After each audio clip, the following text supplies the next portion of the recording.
Hello Electroheads, I'm Richard and something is on my mind. A few months ago, I posted a video on this channel about the Dacia Spring EV, a new electric city car from the Romanian automakers. I thought the car was quite affordable for an electric car at under 20,000 euros. I also just thought it was a cool idea. A car with relatively low speed and range, but with impressive cargo space, designed for short drives to the shops in the city. And Dacia are hoping it will be popular with ride-sharing companies like Zipcar. If you've seen the video, I'm sorry, I'm repeating myself. If you haven't, go check it out. Now, the fact that the car is being made in China and not in Europe is what makes it so much more affordable than many other electric cars on sale in Europe right now. Honestly, I didn't think many people would actually care or watch my Dacia Spring electric video, but then something weird happened. Over 300,000 people watched it. Many of the comments were either about my pronunciation of the word Dacia, Dacia, the perceived affordability or lack of affordability of the car, or about whether people in Europe would want to buy a car that was made in China. Most of the comments were actually from folks in India who had spotted something. The Dacia Spring Electric is almost identical to two cars already on sale in India, or about to be on sale in India. The Renault Kwid and the Tata Nexon EV, two Chinese-made electric cars that cost way less than the Dacia Spring Electric. Now this caught my attention, and here's why. Actually, before I launch into a whole thing, I'm bound by the code of YouTubers' ethics at this point to ask you to subscribe to our channel and click the bell icon so that you get notifications when our videos are uploaded. Thanks if you've already done that, by the way. Please consider supporting us on Patreon, patreon.com/Electroheads. That really helps do things like afford a haircut, which obviously I need right now, and check out our Insta and Twitter channels. The links are on the screen right now. Thank you very much. Right, back to my point. You see, there's always been a premium on the price of electric cars in comparison to ICE cars. And we've always been told that that's down to the cost of R&D on these new vehicles, as well as the cost of new components and the cost of building new factories. But the Tata Nexon EV is an electric SUV with 312 kilometers of range, and that's just 14,000 euros, which is incredible value by European standards. The Renault Kwid is an electric SUV with respectable 150 to 200 kilometers of range, and that only cost 8,000 euros in the Indian market. That's crazy value. Now here's where things get complicated and I start my conspiracy theory, my first ever actually. Let's face it, the Dacia Spring is a Renault Kwid. They're the same picture. It's nearly identical, it nearly has the same spec, and it's from the same parent company. So why the hell does it cost more than double in Europe what it costs in India? There's import charge, sure, and there's further to transport the car over land and sea to get it to its market, but surely that doesn't double the cost. The ICE Renault Duster costs around 10,000 euros in India. And the Dacia Duster, same car with a different name, spotting a theme here, also costs 10,000 euros, but in the European market. That's the same price for the same car in two different markets.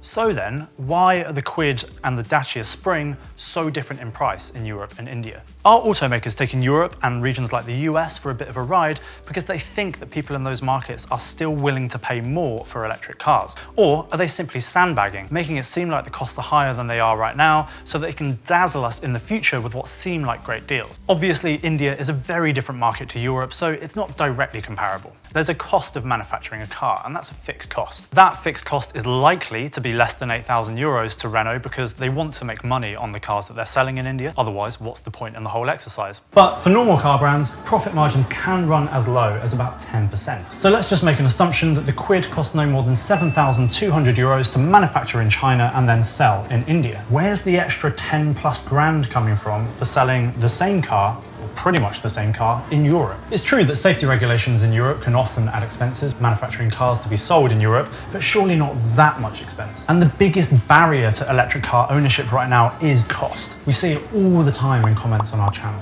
So the notion that electric cars might be unnecessarily expensive in Europe right now, when we need to accelerate the adoption of electric cars to clean up our dirty air, well, that leaves a bit of a bad taste in the mouth. So here's where I had an idea. In India, they drive on the left-hand side of the road, which, as our viewers in the UK, Australia, and Japan will know, is the correct side of the road to drive on. Correct! That means India's cars are right-hand drive, which means if I could just get one from India to the UK, I would have an incredibly cheap electric car. I know people in the US who have done this with Chinese electric cars, but this is a proper bit of kit. This is a Renault. This is the company that makes Formula One cars that work 4 or 5 times a season. So, would this feat be possible? Let's start with the journey from India back to the UK, land or sea.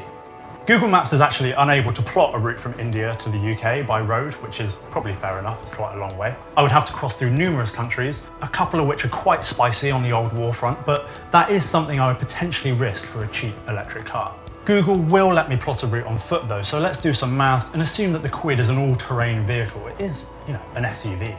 Google Maps uses a walking speed of 5 kilometers an hour, which is actually really slow. I can definitely drive quicker than that, so let's up that to 50 kilometers an hour, assuming I'll mainly be in open areas and maintaining a decent speed. That reduces the moving travel time down to about 150 hours or 6.5 days, so the best part of a week. I think I can probably only drive for about 12 hours a day because I need my beauty sleep. So that makes the trip about 3 weeks long. I would have to go through Kabul, and good news, the Taliban and the US agreed a peace agreement recently. The bad news though is that there's still no ceasefire. And at one point, Google wants me to climb up a 3,500 meter high mountain, and I'm fairly sure there's no rapid charging infrastructure at the top of that. So maybe the route via the Seven Seas is the better option. I could just simply cut through the Suez Canal, and I wouldn't need any charging infrastructure. Nice. I might even be able to pay off some of my shipping fee by working on the boat. If you run a shipping company, get in touch. But look, realistically, unless hundreds of you sign up to our Patreon in the next month to fund my plane tickets to India, hint hint, this is a wholly unrealistic notion. What's more likely is that I'll just have to wait until the price of EVs come down in Europe, and while I'm very happy for my friends in India who are getting cheap electric cars, I find myself annoyed that price is still the biggest barrier to entry for most people in the UK. Perhaps you've even bought an electric car recently. Doesn't it annoy you that they seem to be just as cheap as ICE cars in regions like India and China? The truth is, as I've said before on this channel, whether you believe it or not, and you really should believe it, we're at crisis point when it comes to emissions. Not just because of the climate, but also because of public health. A recent report from UCL suggests that as many as 1 in 5 deaths globally every year is the direct result of CO2 emissions. Shit just got real. The air in our towns and cities is literally killing us, and going electric, particularly for short city drives, will drastically help with that. In China, they have a $5,000 electric city car that's outselling the Model 3. Here, the closest thing you can get is a mini electric for a starting price of over £25,000. As Mark Knopfler and Sting once sang for Dire Straits, I want my cheap EV. He was on that song. Yeah, he was on Money for Nothing, mate. I want my...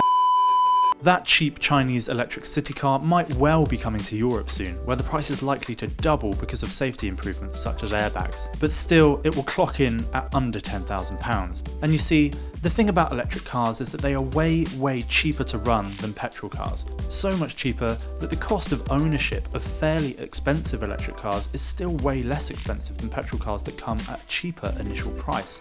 In fact, petrol or diesel cars cost about 12p per mile to run according to the UK government, whereas electric cars cost as little as 2p per mile to run. That's a no-brainer. As Dacia would say, you do the maths.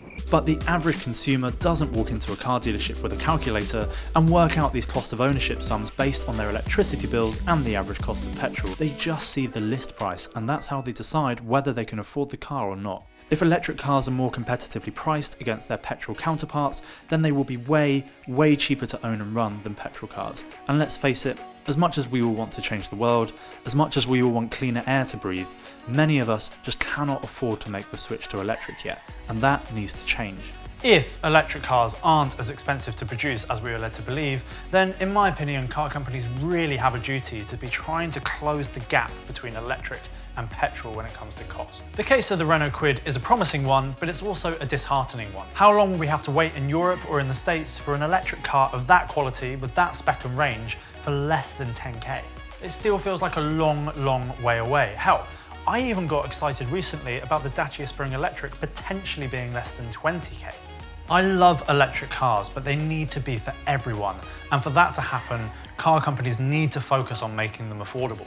As much as I love tech and I love optional extras, I love going fast. Just give me a solid little electric car with 150 miles of range that doesn't look ugly as sin and that costs less than 10k, and you've got yourself a customer. That's it from me today. Car companies, please just make electric cars cheaper. especially if you have the means to be able to do that. Thanks for watching the ramblings of this mad old man. I'm aware that many of you on this channel probably subscribe for Jack or Ailish's videos. They're younger, smarter, and a lot more attractive than I am. But please do like this video and drop me your thoughts, as I'm really interested to hear them. And if you haven't already, please do like and subscribe. See you next time, Electroheads.